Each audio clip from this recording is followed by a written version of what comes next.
And hello everyone, here we are for the second tutorial on Mage Noir. Now, we're gonna go on advanced tutorials. Now that we got the basics on the previous video, if you didn't saw it, I'm gonna leave the links on the description or try to see what it is. Next tutorials. More, I wouldn't say advanced stuff, this is still part of the rules, but it's a little besides the basics. Mana trade. Learn to trade mana from your reserve with the available Ether. What does it mean? This is... I think most of the tutorials when I start playing were really confusing for me. So that's why I'm trying to talk like slowly and trying to explain really well how can I do this, why is it happening, things we need to do. The tutorials are really helping, by the way. In Mage Noir, you may have mana that you can't use. Yes, for example, if your deck only requires blue energy, if you have red, it's gonna do nothing for you. Thankfully, you can trade it with the mana from the available Ether. Ether again are those 2 mana pools which you choose from in the beginning of each turn. This button that is here below allows you to see the available Ether. Start by clicking it. You may exchange the mana in the available Ether following a few rules. So you cannot change from whatever mana pool you want. You may only exchange with the bigger mana pool. Start by clicking the trade button. Now we can trade the mana that is on the bigger mana pool on the Ether with our own mana. You may get as much mana as you want in the pool. Click on the air element icon. This one. For each mana you get, you need to give 2 mana from your own reserve, so you trade 1 from the Ether for 2 of yours. Doesn't matter if they are the same or not. Click on the water element to give mana. There we go.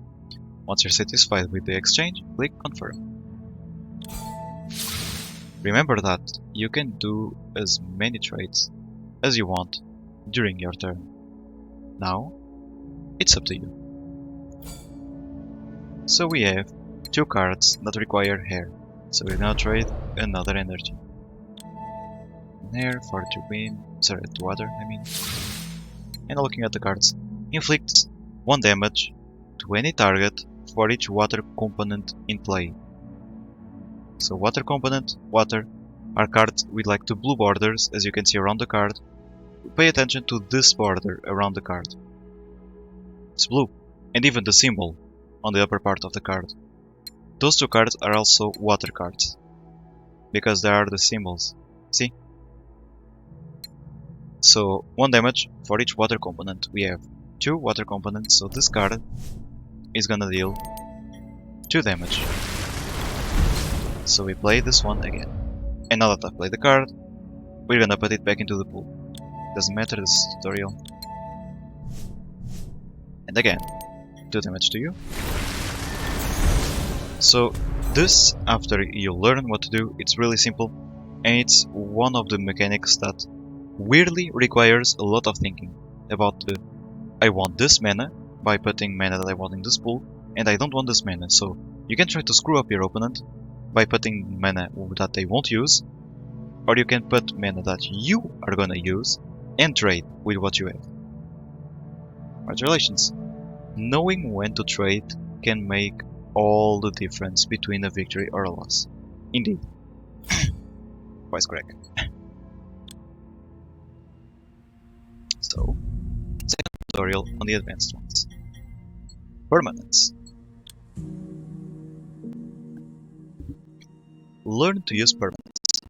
Permanents are cards that stay on the board that you cannot channel, just sit there on the stove here.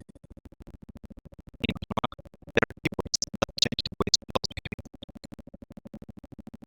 Anyway, the tree, for instance, is a permanent. Destroy your mana and repair it. Permanent. You can see it here.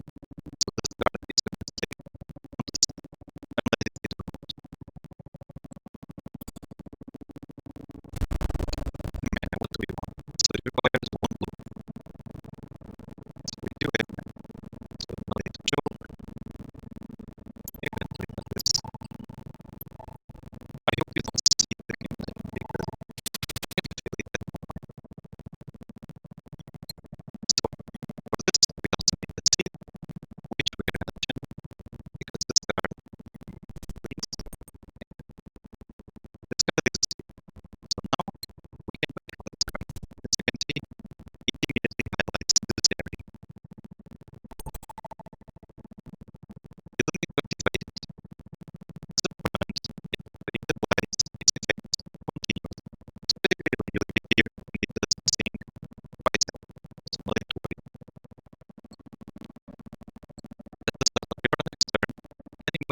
beginning of your turn.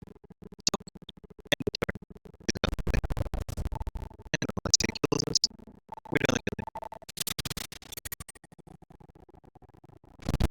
Start our turn, trigger the start of the turn effects, then draw, then the mana, then you play. And that's it. Hold on. Permanents are powerful, but they can be destroyed. Protect them ultimately. It is worth to change your HP for your cards in the specific situations.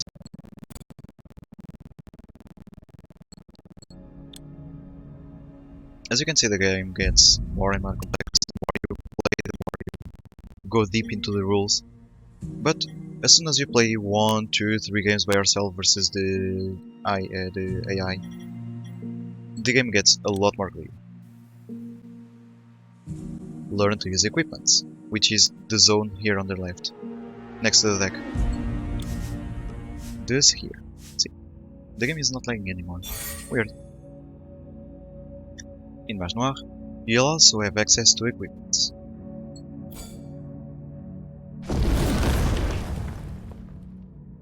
It took damage because of this, the King Tree, I think, the card that we just won the game, the previous turn.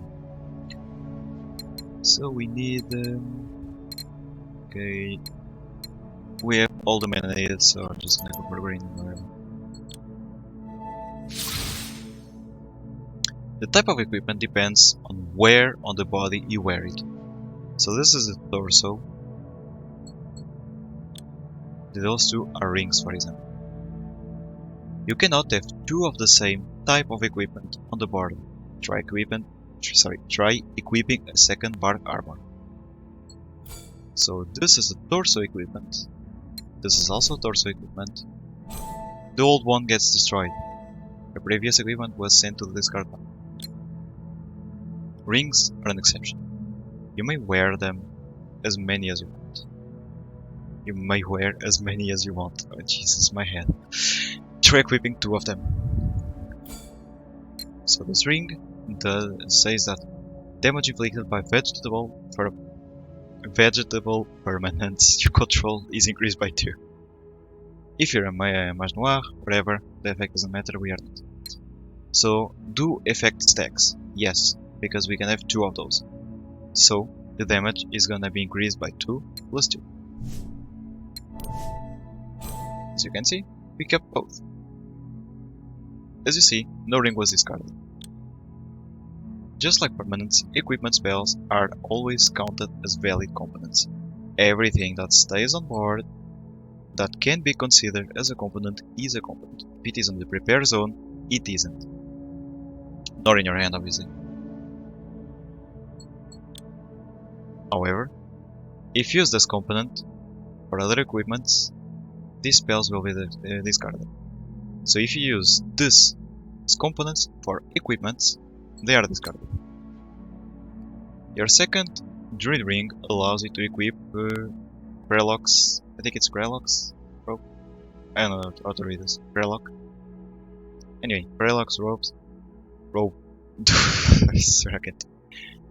Do so and finish your turn. This is a torso, so this is gonna get destroyed. Damage from vegetables, spells you control, permanents included, so it's gonna be OP with this, is increased by 3. Inflicted damage you take is reduced by 2. Huge effect. You reduce the damage that you take. That is already reduced by 1. That is the symbol because of this, but it's gonna be by 2 because of this armor. Anytime, you may sacrifice this equipment and discard your hand to prevent all damage you would take. Basically, if you played Dirtstone some time ago, it's the same thing as an Ice Block. We're gonna play it.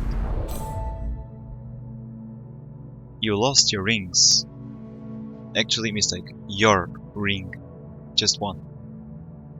But Grelock's robe will allow you to survive the opponent's incoming assault. So again, split the mana the way you want, whatever. Same thing for the ring because it went to the discard pile. Place your second Druid's Ring to mana. Sorry, Druid's Ring mana to the available header. Then declare the end of turn. You have no idea how tired I am. But I'm recording this because I like it. It automatically splits it, it's the same. We actually lost both of the rings to Druid. Oh, okay, I understand now. We lost the 2 Druid rings because Druid, and we lost the armor because it's a torso, and this one is also a torso. Now I understand, now it makes sense. You can activate the ability, but don't do that. We would just lose it. Sorry. Weird, the damage isn't there. This reduces damage that we take too. As you can see, this would deal 2 damage to us, it dealt 0. Let him play.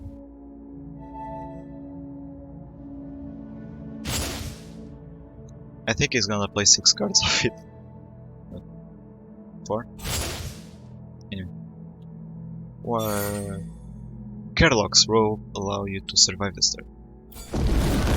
In beginning of the turn, it took a huge amount of damage because of this, plus damage bonus. Equipment spells are often very efficient. Make good use of them.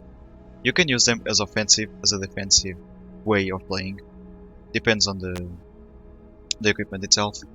There are a lot of equipments, but keep in mind that try to put, besides the rings, only one part of the body for like an equipment. Try not to put like 2 different torso equipments, for example, because it might cause some weird situations. Or if you do, think about which one you want, depending on the situation. Ritual abilities. Learn to use rituals. Simple as it gets.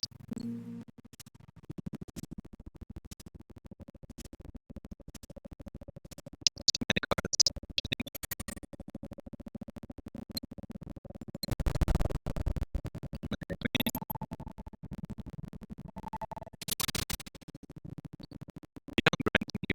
Mage Noir status. Most rituals also offer powerful abilities. So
And that's how we're gonna end this tutorial video. I hope you understand a lot better the game now, because the next tutorial is this. Testing the water, vegetal, fire and air deck. To understand better what you want to do, the game gives you a free deck when you start playing. So, this tutorial, this last one playing with one of each of the 4 types, helps you understand what do you like to do, and then you choose a deck. In my case, I chose the water one, Future Miracle. I would like to build another deck, but again, you need cards for it, and as you can see here, where is it? Maybe here? 28 out of 139 cards discovered, so I'm kinda far from it.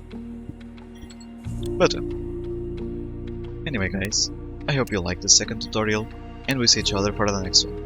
Consider subscribing and leaving a comment to tell me what do you think about this. Leave a like on the video if you like it, or a dislike if you didn't, and guys, we see each other for the next video. Stay the way you are, you're amazing, see you.